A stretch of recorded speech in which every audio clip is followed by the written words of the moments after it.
The more I watched that clip, the more I realized I must have been a complete moron thinking I would make it through that ditch. And to have attempted it 3 times. Just how did I end up in this spot anyway?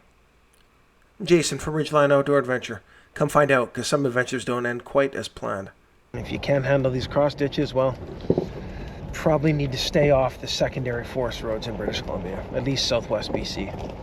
Because they are steep, they are deep, so this is not really all-wheel drive territory.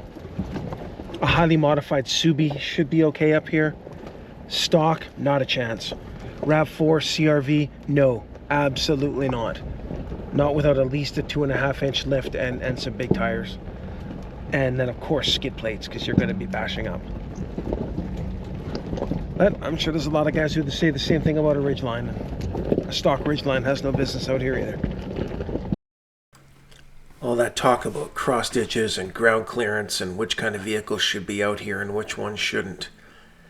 And I made a critical error. I came upon this massive ditch and I just did not respect it enough.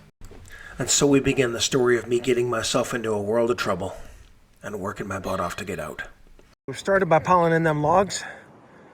Gonna dig this channel a little bit cleaner. Dead center there, we're gonna pile another log or a rock so I can get over that. And then we gotta clean up the other side.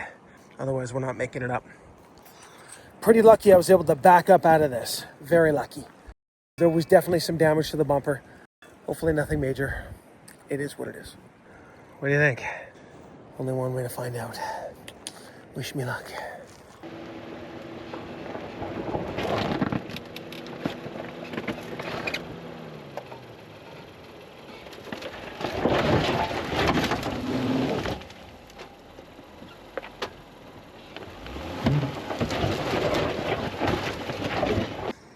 That didn't work. Guess these need to be stabilized a little bit more.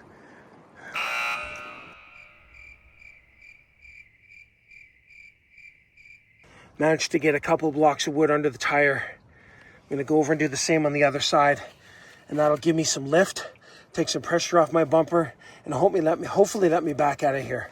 I mean, of course it will, because Sam is on his way in 10 minutes. It'll take him 2 hours, but I need to know help's coming before dark. Anyway, satellite messaging. I left a plan with friends and family. Stay calm.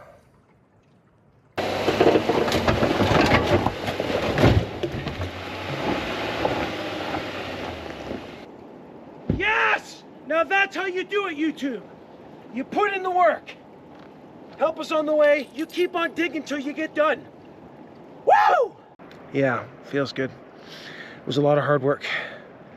Needless to say, I did not spend that night down at the lakeside camp.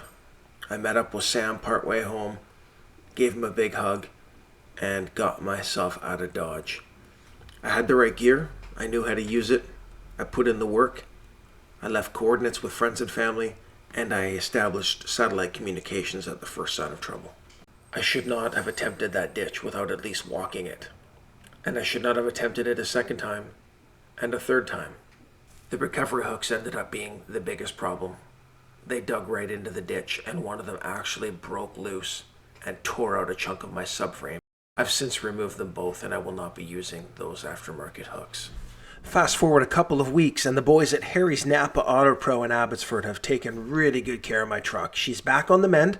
We did have to cut out a chunk of the frame in order to weld back in the riv nut and get that subframe plate bolted back in. They did a great job on that. Additionally, I've got a front right caliper that is dragging, and I bent my front rim. It seems that those are more likely related to a couple of small cross ditches that I hit with a little too much speed on the way back.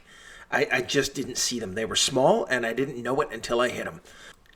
So yeah, all's well that ends well. It didn't end cheaply, but no regrets. This is part of being out in the bush and having a good time with your truck. So until next time, and there will be a next time, go play outside.